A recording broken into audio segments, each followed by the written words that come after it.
apapun kebajikan yang kita lakukannya dari hati gitu ya. Kita lakukan dari hati, artinya dengan penuh ketulusan dan juga dilakukan dengan baik, dengan persiapan yang baik. Ya, ada yang berpendapat bahwa ketika kita tidak siap melakukannya dengan baik, sebaiknya tidak dilakukan. Ada yang berpendapat seperti itu. Ya, karena apapun yang kita lakukan, kebajikan apapun yang kita lakukan, siap atau tidak siap, itu akhirnya setelah dilakukan akan menyimpan potensinya sendiri, ya enggak?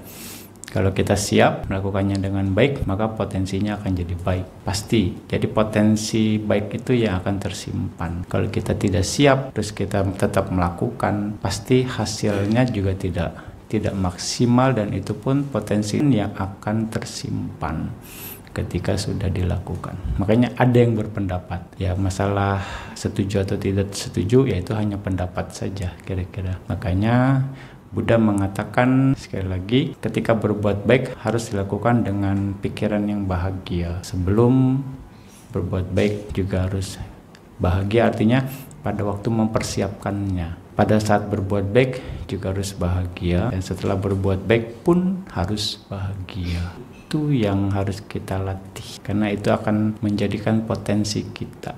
Kira-kira makanya kalau kita siap, berarti kan persiapannya juga harus baik. Pada saat melakukannya pun, ya juga dengan baik. Setelah melakukannya pun, tidak ada penyesalan atau bagaimana, itu pun dengan baik. Oh ya sudah dilakukan kebaikan. Kira-kira seperti itu. Nah itu akhirnya akan menumbuhkan atau menjaga potensi kebaikan yang kita lakukan tetap baik, tetap berkualitas, tetap superior, sehingga potensi itu yang akan mengikuti kita kemanapun kita pergi selama di samsara, selama kita belum terbebas dari penderitaan itu sendiri.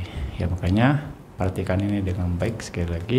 Sebelum berbuat baik, pada saat berbuat baik, dan setelah berbuat baik, kita harus mempersiapkannya dengan baik, dengan penuh kebahagiaan.